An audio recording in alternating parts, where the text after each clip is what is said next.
Arm down, camera up. That's the way I like to vine.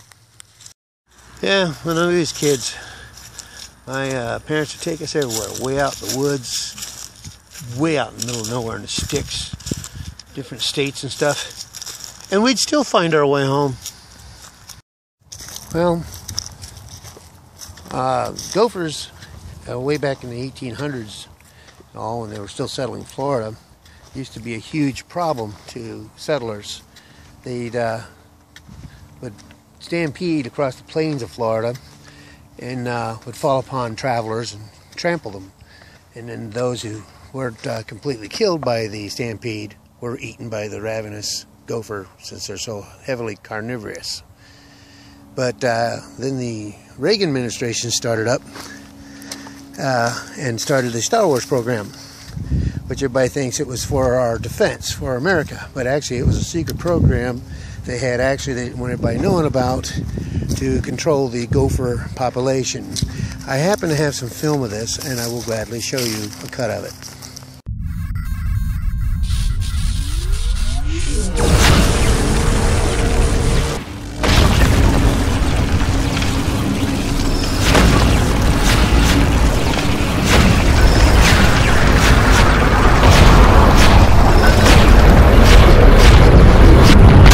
One little, two little, three little gopher holes, four little gopher holes here.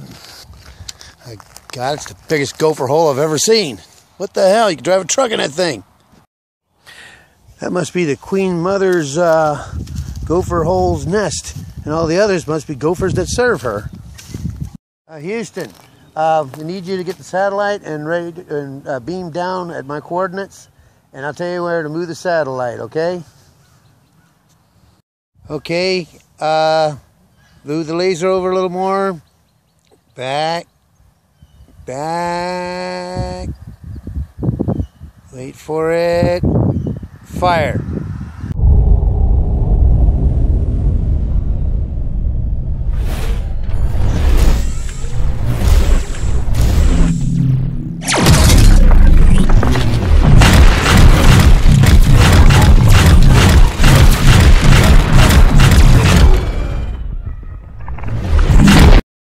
This one older woman sitting there one day, and she's talking to her husband. She goes, "Remember back when we used to have a mutual orgasm?" He looked at her and goes, "I thought we had mutual Omaha." It's hump day! Oh, got another joke for you.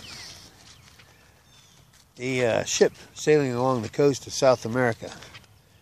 There's a Frenchman, an Englishman, and an American explorers on board.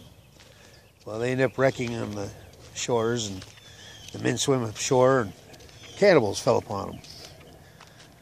Cannibals go up to them and they say, "All right, you come with us to the chief." Then they go to the chief. The chief says, "Well, we'll let you die by your own hand before we just kill you like dogs and give you a chance to die like warriors. So this way you can die a good death, and then we will eat you.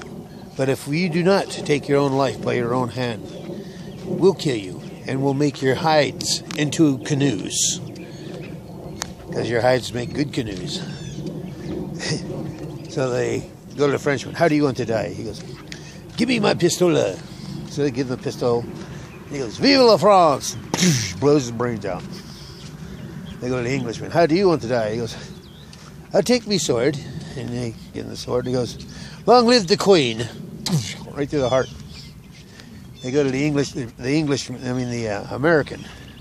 "How do you want to die?" He goes, "Give me a fork." They give him a fork, and he goes, "Screw your canoe!" Well, time for more jokes. These cannibals came upon some people that were trying to spread the word of God around out there in the Amazon. And they cooked them up, boiled them with a bunch of vegetables, different things, squirrels, whatever else they threw in their pot. And when they served it to the chief goes, "Ha, this tastes like crap. how'd you cook these guys? And he goes, well, he boiled them up with the vegetables and everything. He goes, these are fryers. Some cannibals came upon a circus plane that came down in the forest and crashed into the jungle. And they decided to eat all the circus folk. But when they got to the certain group there, they said, man, these clowns taste funny. And another joke for you. Guy goes out to take his old city buddy hunting. His buddy's never been out in the woods hunting the deer before or anything. So he takes him to his uncle's place. Has hundreds of acres. And he goes up to his uncle's house before daybreak. Pulls out and he tells his buddy, stay in the truck. He says, the dogs don't know you're here and I don't want them biting you. He says, I'll go up there and let my uncle know that we're back there hunting.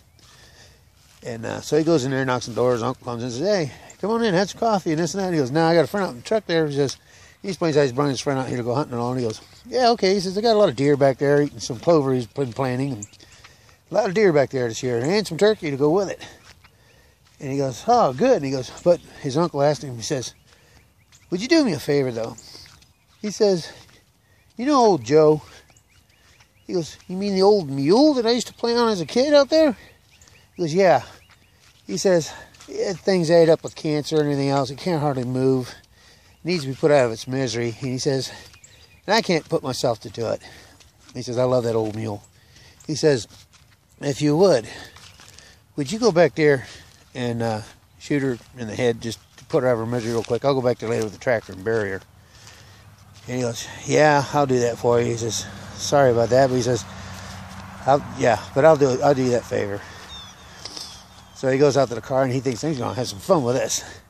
So he gets to the car, he slams the door and he goes, well, that old SOB, he's telling his buddy.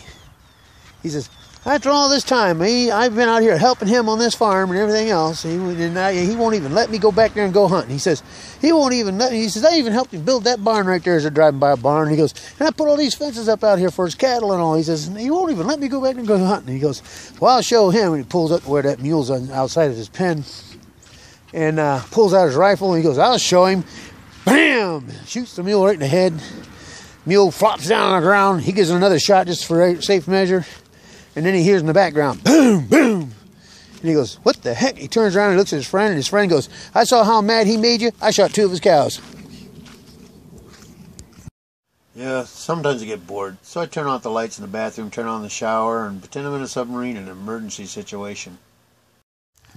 Yeah, I remember back when I was a kid, our parents used to take me and my sisters out camping way out in the sticks. Take us out way out in the woods, different parts of Florida, all over the place. Just take us way out in the woods.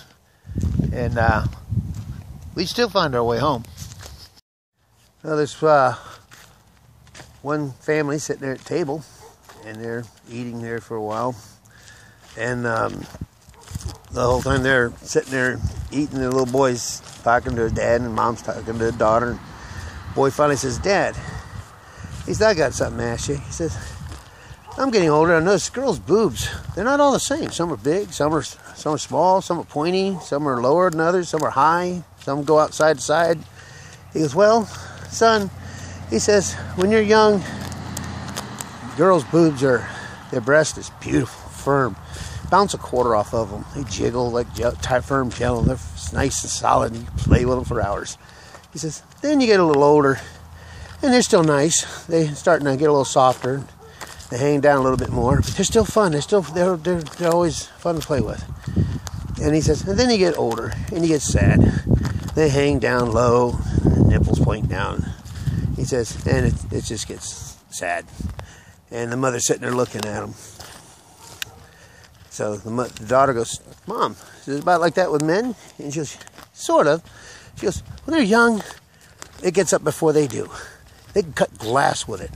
You know, and for gags now and then, while they're getting out of the tub or something like that, they'll hang a wet towel on it and say, look what I can lift. And he says, but then they get older.